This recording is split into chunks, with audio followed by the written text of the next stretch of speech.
எல்லாருக்கும் வணக்கம். இந்திய அரசியல் சாசனம் நம்ம தமிழ்நாட்டில் இருக்கிற எல்லாருக்குமே கொடுத்துருக்கிற உரிமையில் ரொம்ப ரொம்ப முக்கியமானது ஓட்டிங் ரைட், வாக்குரிமை. ஒரு மனுஷன் உயிரோடு இருக்கான்றதுக்கு அடையாளமாக இருக்கிறதுல அவனோட ஓட்டுரிமை ரொம்ப முக்கியம். அதனால தான் voting is not only our right but also our life. ஒரு முக்கியமான விஷயத்தை பற்றி இப்போ நான் உங்ககிட்ட ஷேர் பண்ண போகிறேன். இது நான் ஃபஸ்ட்டு கேள்விப்பட்ட உடனே எனக்கே ரொம்ப ஷாக்கிங்காக தான் இருந்தது. இப்போ நான் பேசிகிட்டு இருக்கிற இந்த நேரத்தில் தமிழ்நாட்டில் இருக்கிற நம்ம யாருக்குமே ஓட்டு போடுற உரிமையே இல்லைன்னு சொன்னால் நம்புவீங்களா? நான் நீங்கள் உட்பட யாருக்குமே அது இல்லை. நான் பயமுறுத்துறேன்னு நினைக்காதீங்க, அதுதான் நிஜமும் கூட. கொஞ்சம் ஏமாந்தால் நம்மளை மாதிரியே இன்னும் லட்சக்கணக்கான பேருக்கும் இதே நிலைமை தான். ஓட்டு போடுற அந்த உரிமையே இல்லாத மாதிரி ஒரு நிலைமை வந்தாலும் வரலாம். இதுக்கு மெயின் ரீசன் அந்த எஸ்ஐஆர், ஸ்பெஷல் இன்டென்சிவ் ரிவிஷன், சிறப்பு தீவிர திருத்தம். இப்போது இந்த எஸ்ஐஆர் நம்ம தமிழ்நாட்டில் எப்படி ஒர்க் ஆக போகுது? கடந்த ஜனவரி மாதம் எடுத்த அந்த கணக்கெடுப்பில் 6,36,00,000 வாக்காளர்கள் நம்ம தமிழ்நாட்டில் இருக்கிறாங்க. ஆனால் அவங்க யாருக்குமே இந்த ஓட்டு போடுற உரிமையே இல்லை. அந்த பிஎல்ஓன்னு சொல்லுவாங்க, பூத் லெவல் ஆஃபீஸர்ஸ், வாக்குச்சாவடி நிலை அலுவலர்.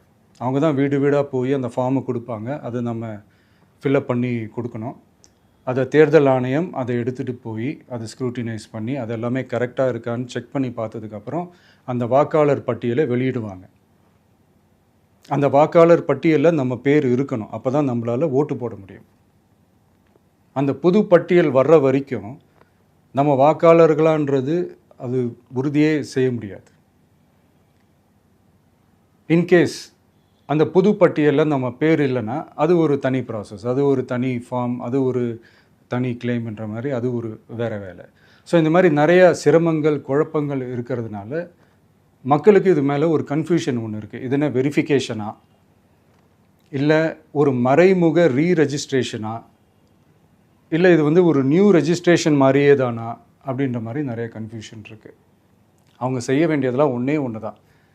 இந்த மாதிரி வீடு வீடாக போய் அந்த என்யூமரேஷன் ஃபார்ம் நம்ம ஃபில்அப் பண்ணி கொடுக்கும்போது அதுக்கான அக்னாலேஜ்மெண்ட்டை அந்த பிஎல்ஓ அந்த ஆஃபீஸர்கிட்ட இருந்து நீங்கள் வாங்கிக்கணும். அது ரொம்ப ரொம்ப முக்கியம்.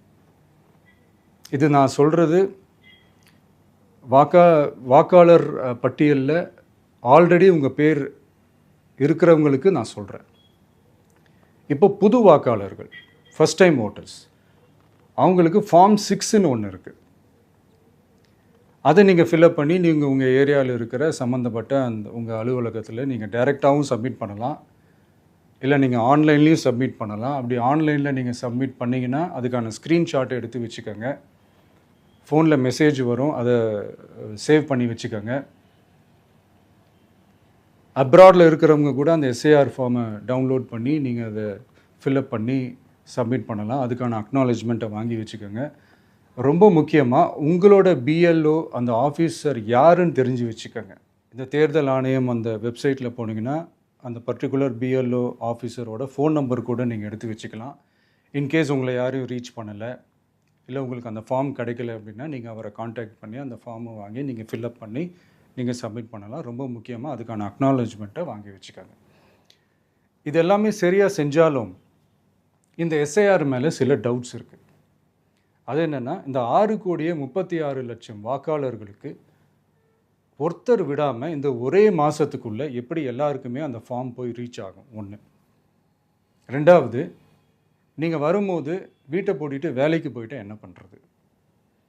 இப்போ நீங்கள் வருவீங்கன்றதுக்காக வேலையெல்லாம் விட்டுட்டு வீட்டுக்குள்ளேயே உட்காந்துட்ருக்கணுமா?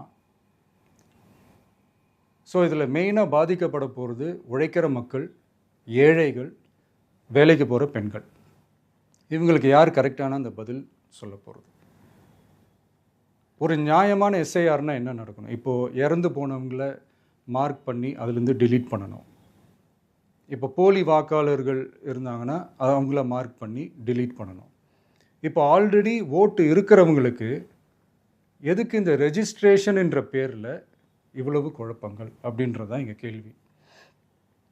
இப்போ புதுசாக வர வாக்காளர்களையோ இல்லை ஓட்டு இல்லாதவங்களையோ சேர்த்தா பத்தாதா? இப்போ ரீசெண்டாக நடந்த இப்போ எலெக்ஷன் 2021, 24 எப்படி எல்லாருமே ஓட்டு போட்டோம்?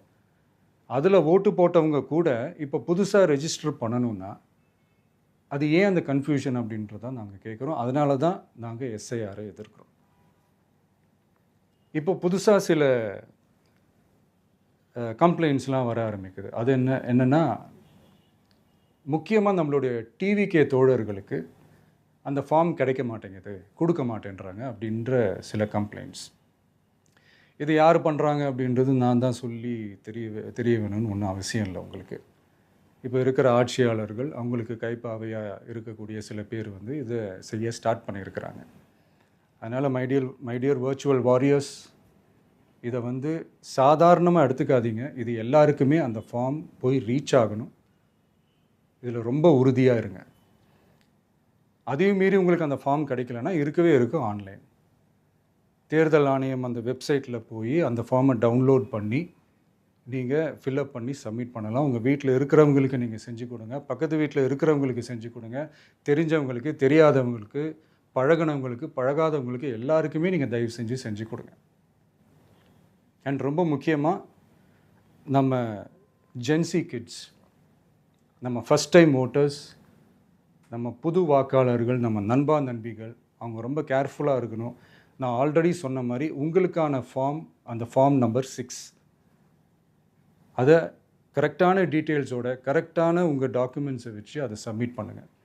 ஏன்னா வரப்போகிற தேர்தலில் நீங்கள் தான், அந்த ஜென்சி வாக்காளர்கள் தான் மிக முக்கியமான ஒரு ஃபோர்ஸ் அப்படின்றது எல்லாருக்குமே தெரிஞ்ச ஒரு விஷயம்.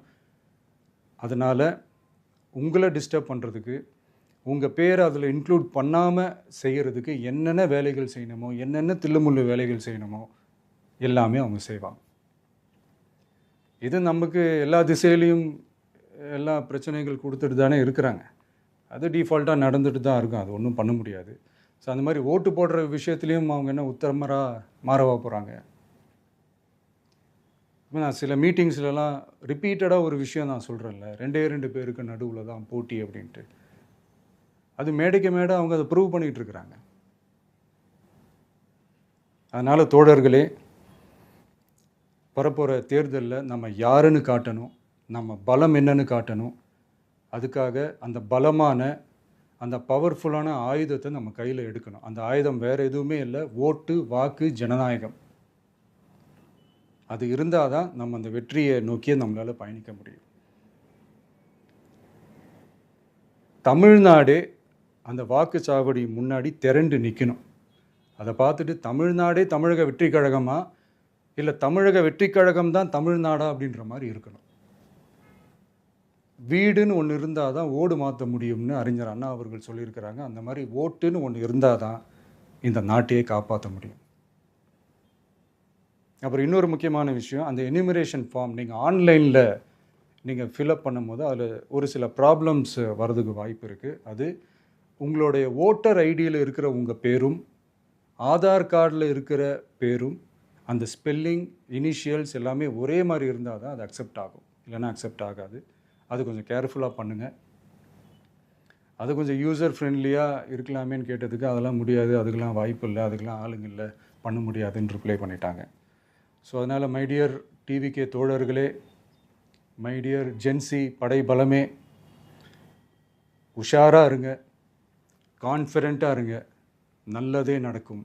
வெற்றி நிச்சயம். மீண்டும் சந்திக்கும் வரை நன்றி, வணக்கம்.